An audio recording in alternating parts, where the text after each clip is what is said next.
Tataristan. Volga boylarından bir ülke Tataristan. Rusya Federasyonu içinde özel statüye sahip bir cumhuriyet. 7 milyon nüfusun yarısını Tatar Türkleri oluşturuyor. Ülkenin yıllık petrol üretimi 26 milyon ton. Tatar Türkleri 8. yüzyılda Orta Asya'dan şimdiki yaşadıkları bölgeye gelerek devletlerini kurdular.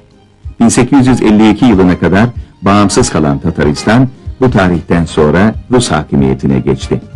Tiyatro, bale ve opera gibi sanat dallarının hayli gelişmiş olduğu Tataristan'da yalnızca dram tiyatrolarının sayısı 7. Başkent Kazan ve Yerçallı şehirleri yüzyıllardan beri taşıdıkları Türk kültürünün merkezi olma özelliğini bugün de sürdürüyorlar.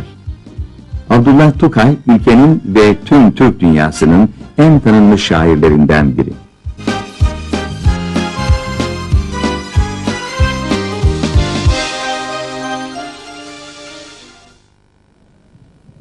Ülke adı Tataristan. Besteci Zeynep Ferhadiyova. Seslendiren de Zeynep Ferhadiyova. Şarkı adı Gümüşüm. Name of the country Tataristan. Composer Zeynep Ferhadiyova. Performer Zeynep Ferhadiyova. Name of the song My Silver.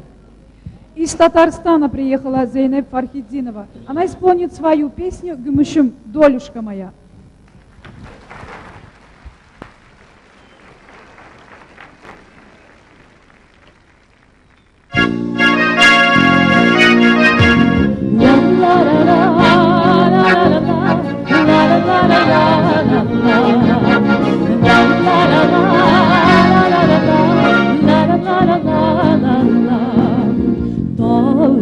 Dağı yolgu sandık aşının yazığı cırındıp yuvana eğilişim şişme yarına gir gümüş sular bulup minana diyen demine olsun basmalarga basıp seni zırga kuşup sular dağıtkanda yıldızlarga para cancılısı birip milyonlar dağıtkanda yıldızlarga para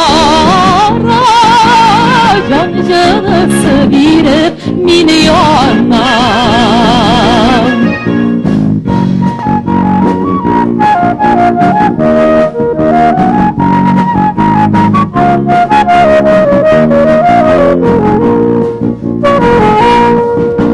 oynasın yakıktan kızın ağına yanıkına kalmam dürler mi? Başka yıldızlardan nurlar alsam dürlep dürlep kalmam günlerimi giyen bemine basıp basmalarga basıp seni zırga kuşup sualar dağıtkanda yıldızlarga para cancılısı birip milyonlar dağıtkanda yıldızlarga para cancılısı birip milyonlar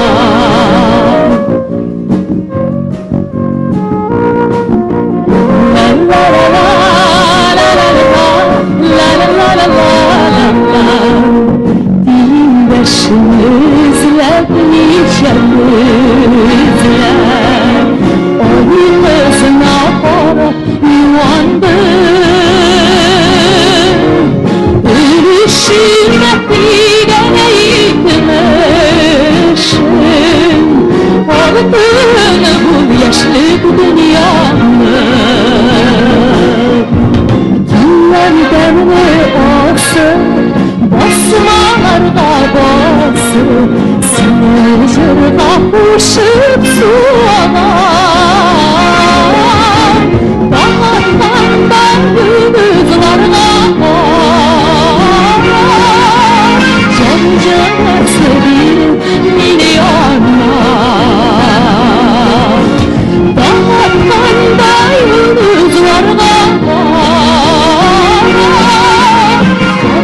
Can jılıksı biri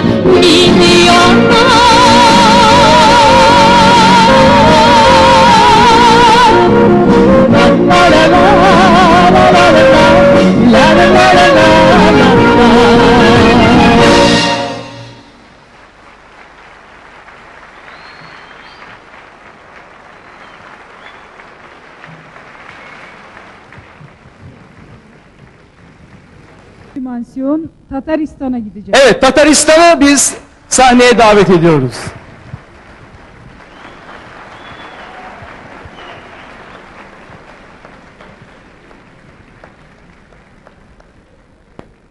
Evet. Tebrik ediyoruz. Tebrikler. Bir alkış, bir Evet. alkış.